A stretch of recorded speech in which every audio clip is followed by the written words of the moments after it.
Good morning, everybody. First and foremost, I want to thank God. His will came through in His protection. His angels were looking over us this morning, and thankfully our deputies are going to go home to their families at the end of their shift today. This is one of those times always when you get the phone call, there were shots fired and we're in those situations, you hold your breath, but very thankfully the whole entire situation ended peacefully. Everybody was safe, and now we'll be able to move forward in this investigation. So I just want to make it clear, there's two parts of what happened. One was the investigation, which is under the statewide prosecutor's office, Attorney General Ashley Moody, with FDLE, Special Agent in Charge Mark Brutnell. I'll tell you, Mark and the Attorney General have been fantastic partners in all our endeavors that we work with them on, but they had an investigation they were dealing with the mayor. They had an investigation that they asked us for assistance with in serving a search warrant, and they had probable cause for arrest. So FDLE asked us to go help them serve the search warrant on Dale Massad. I can tell you that with this search warrant, we profile people's lives. We look at their pattern of life. And so we want to make sure everything we do is safe for our community, for our deputies, and the person involved. The suspect is a known drug user. The suspect had multiple weapons in the house, which was prevalent in what happened.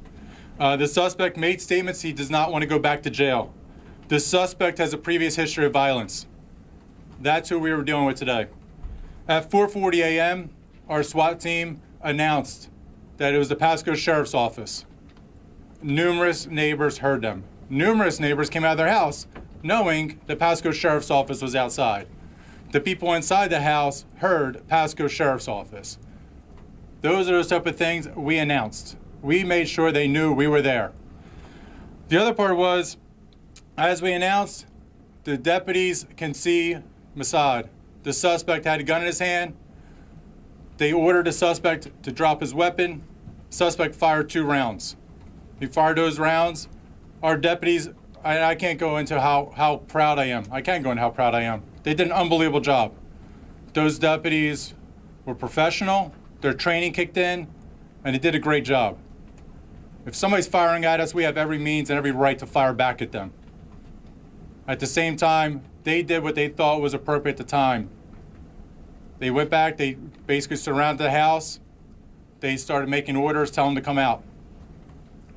Right before we were about to launch gas, the suspect came out. Previous to that, after knowing the sheriff's office was there, other occupants who were in the house came out and exited. So right now, the suspect is being arrested. We're working with the state attorney's office. It looks like multiple counts of attempted homicide on our members. As to the investigation of why we're there, let me repeat, I can't go into that. That's for the Attorney General's office, statewide prosecutor, and the FDLE to go into. I can just tell you that the suspect has been arrested. He shot our members. He's lucky he's not dead. And I can tell you that right now, we're going through the investigation. We're working with numerous agencies, because this is another sad part of the reality of what we deal with. Every day, those members put their lives on the line. As again, I thank God they're all going to go home. We live in a violent world. We deal with violent people. This is a violent individual who had made the statements he wasn't going back to jail. We did the right thing. We did everything we could to make it a peaceful resolution. He's the one who made the decision to shoot at us. He's the one who's going to be in jail right now. Any questions? To be clear, your deputies did not return fire? Our deputies did not return fire. Does something like this and his past, I know you don't have jurisdiction over the city of Fort Richey, make you wonder how he's in a leadership position, how he's the mayor? Right. You know, we previously had arrested him for domestic violence several weeks ago, maybe a month or 2 ago. As his position, those are questions you ask the citizens of Fort Richey why he's elected into that position. But from our standpoint, nobody's above the law. Doesn't matter what your position is. Everybody's going to be held accountable. Is there a belief that he was on drugs at the time? I can't tell you exactly that he was on drugs, but there was very strong suspicion, knowing his pattern of life, knowing the people he hangs with, knowing all the information we had, that he was probably on drugs when we were entering that house.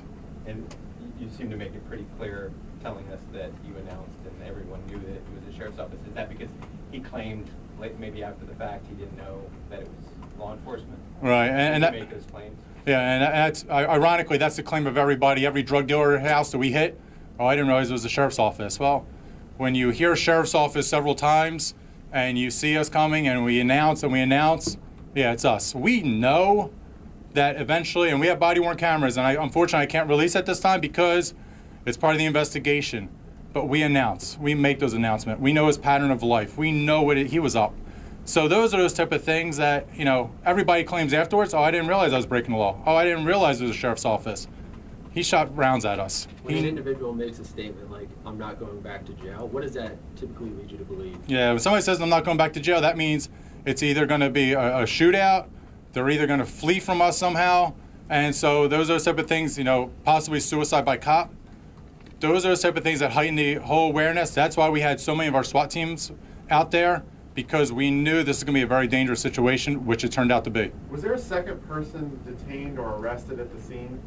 That's part of, there was multiple people at the scene. I'm not sure if they made the arrest on the other individuals, but I know as of right now there's one that's arrested, and that's Dale Mossad. There was a person from our helicopter video that we could see who appeared to be shirtless and was sitting near some deputies, and he appeared to have his hands restrained. Yeah, was that the mayor, or was that somebody else? I'm not sure exactly who your helicopter had, but I can tell you we probably put handcuffs on everybody that was there, just to make sure to secure the scene. But was there anything else? That was it? Okay. How many people were in the home besides the mayor, and who were they? There's 4 total. Including the mayor? Or 4 And counting the mayor. So who were they in relation to him? Unknown for me. You said that he's a known drug user. Had you been to that house prior before on any drug charges? No, we had been out there recently for domestic battery, and so, however, through the investigation, those are those type of things. I can only give you basically the tip of the iceberg.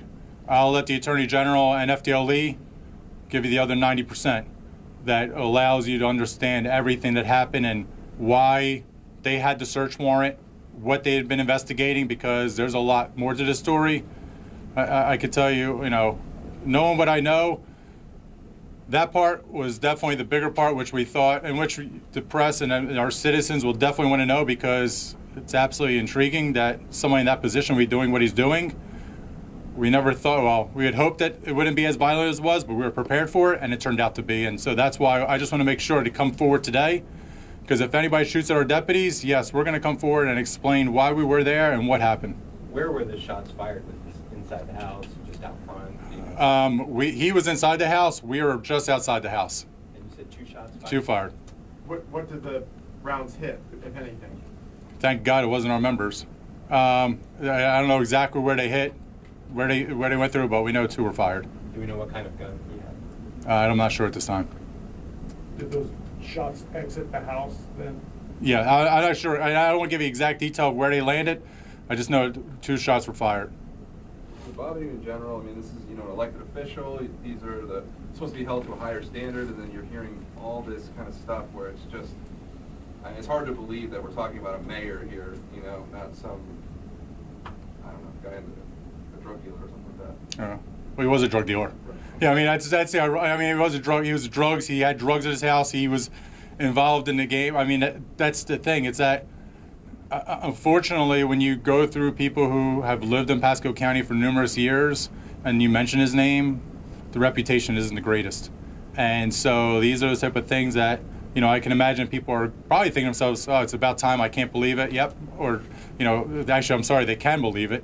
It finally got to the point where, you know, it hit the point where he's going to be in jail or go to prison for a long time. But, you know, I say, it's a sad state of affairs. This is what we deal with. But unfortunately, this individual, the reputation was there that you're not dealing with the most upstanding of elected officials. How long has he been mayor? I'm not sure. I think he was mayor before, and then he got reelected recently.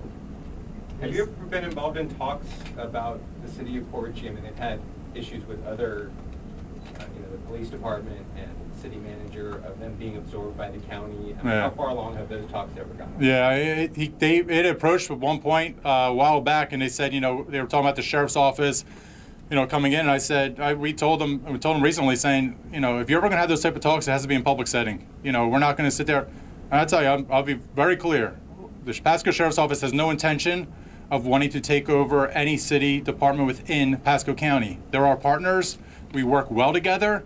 And, if he had his own plan, that was his own plan. But we didn't want anything part of it. And we want to make sure if he had any ideas of want to do it, he should go public with it, do it at a city council meeting. Don't do anything where, our partners, our chief of police, who's a very good professional individual there, those are things that should be talked to through them and not through us behind closed doors. Can you say what kind of drug he was suspected of being on at the time? Yeah, unfortunately, I don't want to get into details right now, and that's part of the FDLE, and let the FDLE and statewide talk about that. But I talked about this to our individuals. I used to be up in DC area. They had Marion Barry up there. This is Port Richey's version. An individual that you wouldn't believe should be in office, and this is what happens. All right. Thank you, everybody.